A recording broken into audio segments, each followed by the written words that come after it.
A girl who's unable to smile due to a disorder signed a modeling contract. A man sued his employer for an unwanted birthday party. And another man tore his lung while masturbating. These are the weird stories for Tuesday on Weird AF News, the only daily weird news podcast hosted by a comedian inside a closet. Let's get into it, guys. It's weird. It's now. The girl who can't smile due to a rare disorder signs a modeling contract. Taylor Clement may be the girl who can't smile, but she's glowing with happiness right now because the 24-year-old from New Zealand is living her best life. She just signed an international modeling contract which will allow her to inspire others and share her story as one of a small group of people in the world with a very rare condition called Mobius Disorder. Mobius Disorder. It affects just 1 in 4 million people. It's very rare. It's a congenital condition where the facial nerves are underdeveloped. In Taylor's case, that means her eyebrows don't move, her eyes don't track from left to right, her upper lip doesn't move, which means she can't smile. Hence the name, the girl who can't smile.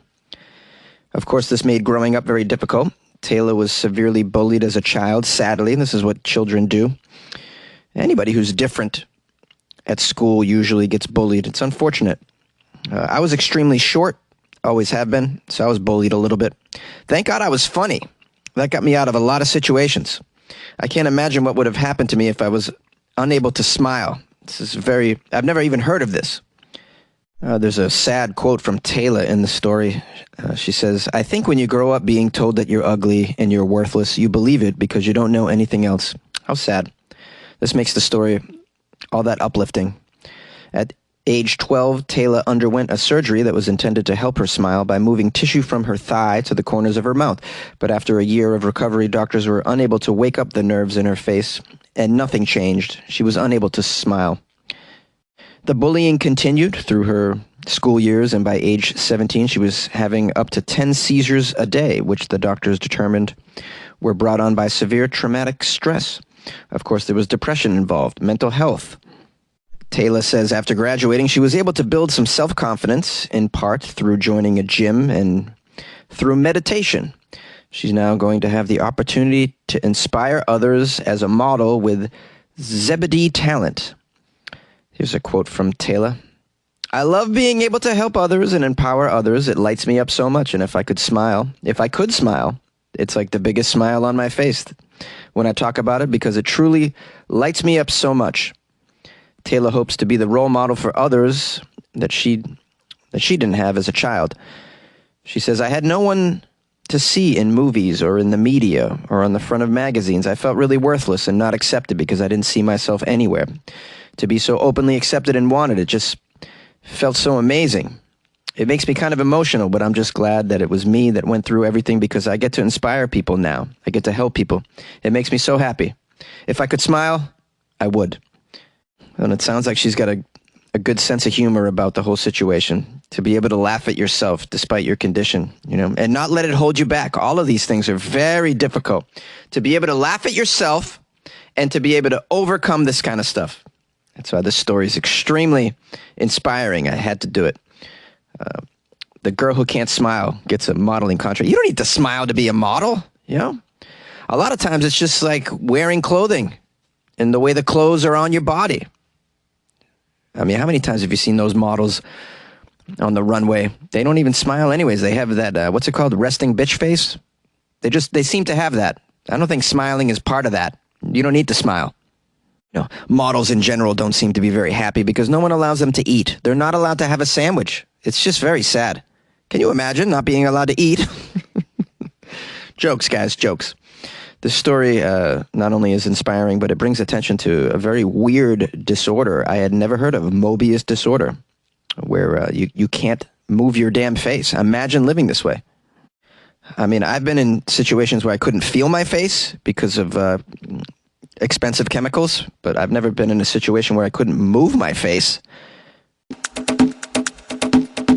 A man sued his employer for throwing him a birthday party and won.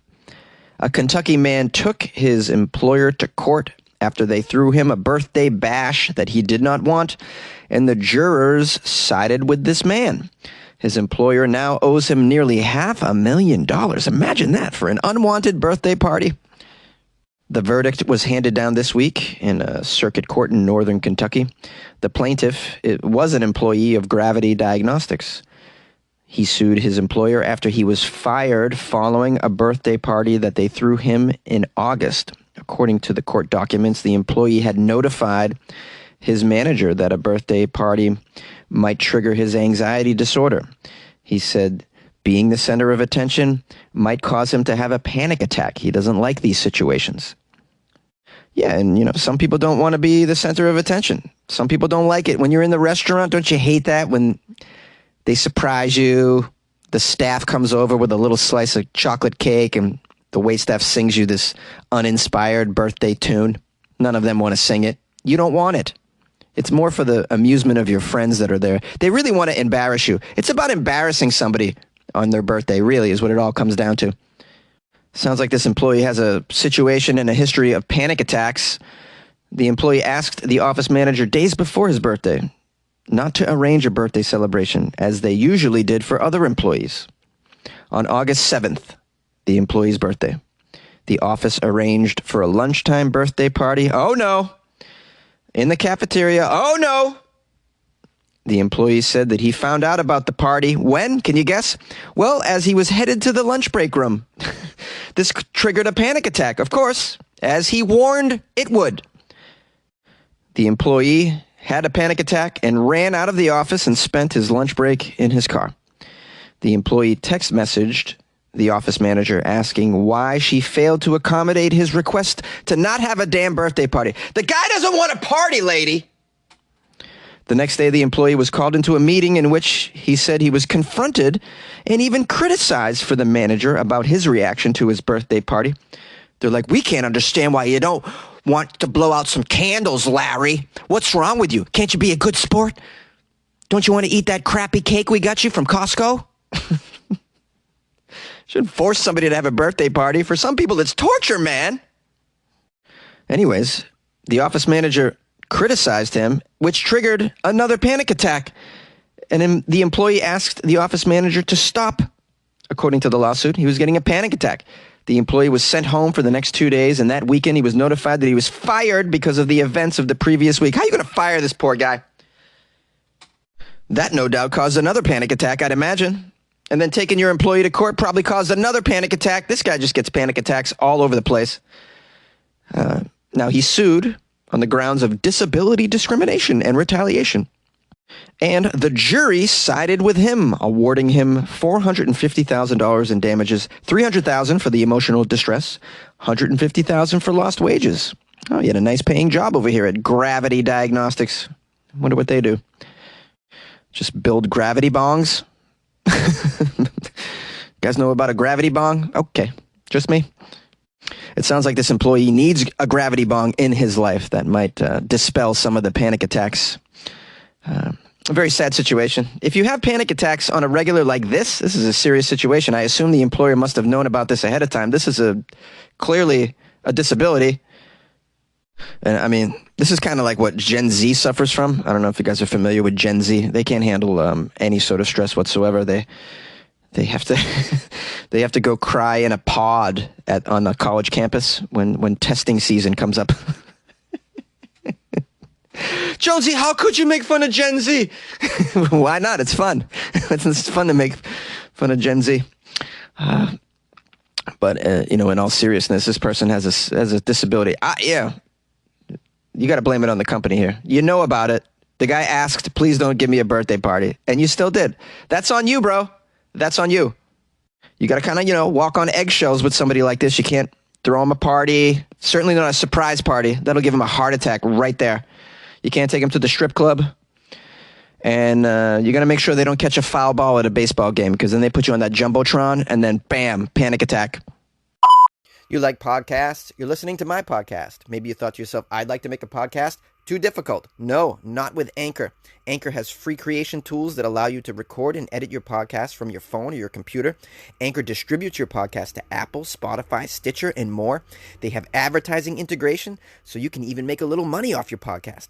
Everything you need to make a podcast in one place. Download the free Anchor app or go to anchor.fm to get started. And good luck with your podcast, good luck with your creation, good luck with your life, man. A man tore his lung masturbating. Who knew you could tear your lung masturbating? This is a scary situation. Let's learn how this happened.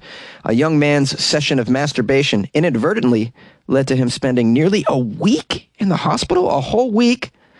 In a recent case report out of Switzerland, doctors detail how a 20-year-old ended up with air leaking into his chest after some seemingly innocent self-love time.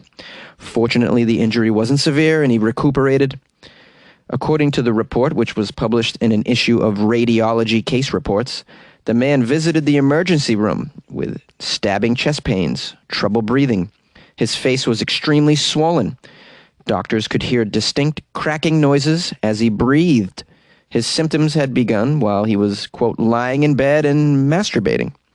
Chest scans revealed that he had something called pneumomediastinum, a condition where air circulating through the respiratory system somehow ends up escaping into the space in the chest between the two lungs. The man's air sacs were also damaged, and he required high doses of oxygen. Doctors made the decision to put him in the intensive care unit for observation, and he was given preventative antibiotics and acetaminophen for his pain. Now, how does this occur?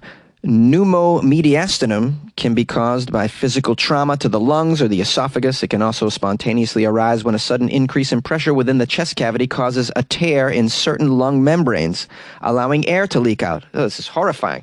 This could happen not only masturbating, but through sex and wiffle ball, I'd imagine. Any physical activity, really. This kind of injury is more likely to happen, it says, in young men. Goodness, I would have guessed not in young men. Known triggers include an acute asthma attack, strenuous exercise, or violent vomiting as well. Now, the man who tore his lung masturbating only had a history of mild asthma and denied any other known risk factors. So near as the doctors could tell, his masturbation had to be the culprit. When the doctors looked through the medical literature, they did find a few reports of this injury likely brought on by sex, but this seems to be the first documented instance of masturbation being to blame. It says, scary as the symptoms may be, spontaneous pneumomediastinum is usually a condition that clears up on its own without the need for specialized treatment.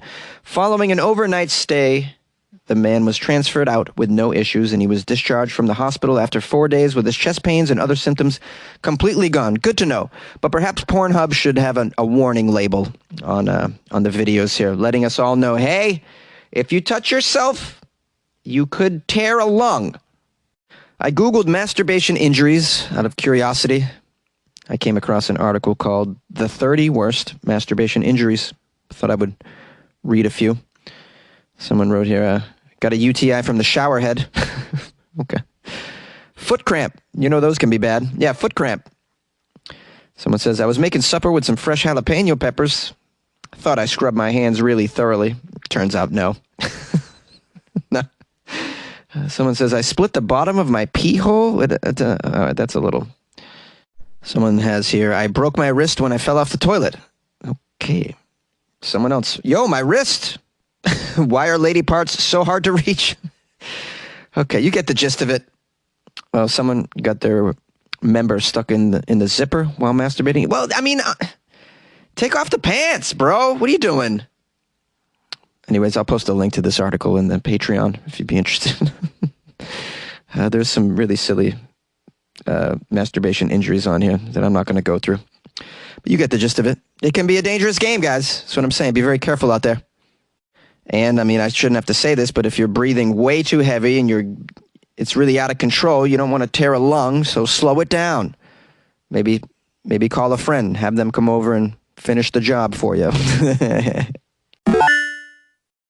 Tiny weird news in your ears. Hey, what's up, y'all? This is Jonesy, pretending to be a lounge singer at a tiki bar. Hey.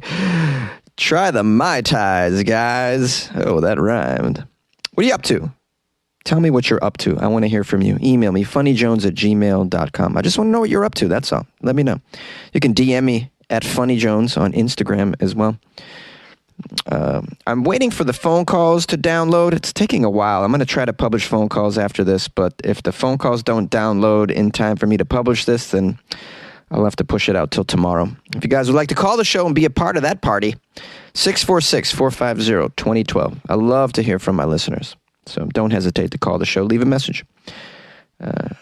Also, if you'd like to support the show, you know how to do it. It's the Patreon, guys. It's a Patreon. Then we got a Patreon party in my pants, man. How do you join the Patreon? You want to know? Oh, I'm glad you asked. That shows you give a damn. Go to patreon.com/weirdafnews. For a couple bucks a month, you can become a patron. You can join that sweet little party of fans of Weird AF News. It's a nice little club in there. And you get extra weird content. Isn't that lovely? Extra weird content. Who doesn't want it? You can also go to weirdafnews.com and do a bunch of stuff like join the Patreon, buy me a coffee, submit an article, that kind of stuff. We'll keep it brief, and we'll see you tomorrow. Hey, Jonesy, this is Shantae, one of your newest members to your Patreon. I just want to say that you're pretty lucky.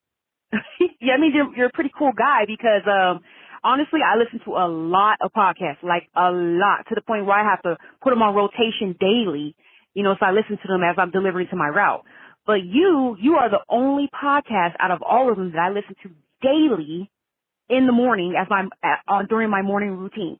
So I was like, you know what? If I listen to them daily, I might as well, help them out somehow, some way, So I decided to be a Patreon member, and yeah, it feels good. It really does. So continue to keep telling your podcasts in your closet. It's like the funniest thing to me. I love it. And yeah, thanks for being you. And oh, by the way, thanks a lot. Now I'm going around, instead of saying drugs, I say paraphernalia. Yeah, so thanks for that, by the way. And yeah, just keep what you're doing, man. And good luck with your life, man.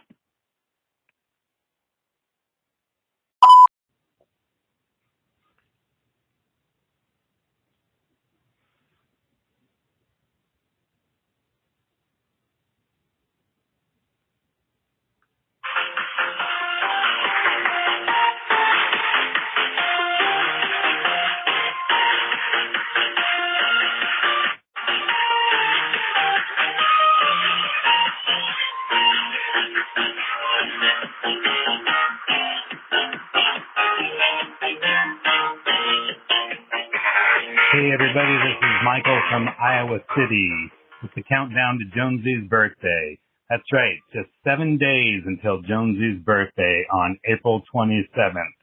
So, if you are interested in helping out with Jonesy on his birthday, just call the show at 646-450-2012 and leave a message for Jonesy.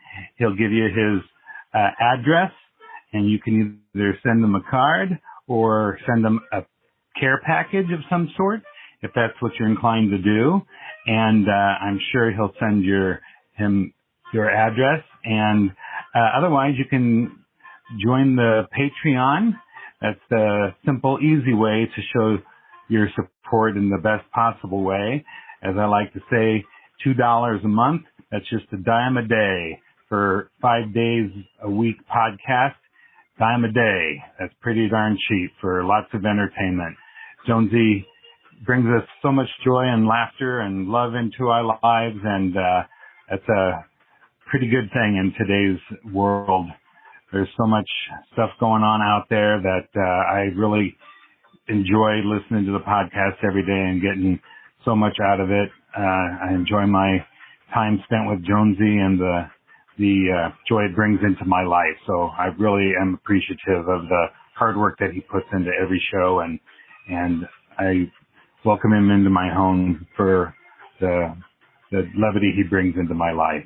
So you can go to weirdafnews.com, click on the link that says buy Jonesy a cup of coffee, and just for a few dollars, couple bucks, you can send him a couple cup of coffee and a couple of bucks and just really show your appreciation for the man that we all know as a friend and companion in our lives, and just show your appreciation for the hard work that he does by putting this podcast together. It's his passion, and we all benefit from that. So, Jonesy, we thank you very much, and we want to wish you a happy birthday here, which is coming up on April 27th. Weirdos, do your part in showing your appreciation for Jonesy. And hi, Jonesy. My name's Sue. I live in Ireland, all the way to Europe. I'm not Irish. I'm Brazilian, but I live here in Ireland. So, I was looking for to send you, something, a link from some news for you to talk about that. A while ago, I heard about this guy that he threw his dog through the window, and the dog landed on the top of somebody else. The dog was not harmed, but he was, the man was prosecuted, and the dog was given to animal rescue, and he got a better home because this man, he was a bit abusive to the dog. But at the time, when I heard this news, I found a bit fun because it was the person that was telling the news that the dog fell on top of him. So he had to go to the hospital because he dislocates his shoulder. But the dog, it was a happy ending because the dog was not harmed. So I thought about to send you the link of this news. I know it was not in Florida, but at the time when I heard this news, I found so funny because I was just talking to my fiancé at the time, and I was telling him, imagine if I had to call work and say, look, I can't go to work because a dog fell on my head, So I found so funny at the time, and but I could not. The sad thing is that when I went to looking for this news to send to you the link, I did not found this one that I was looking for, but I found so many people throwing dogs out the window. And so many news, and most of the dogs, they did not make it. All the news that I read, all the dogs died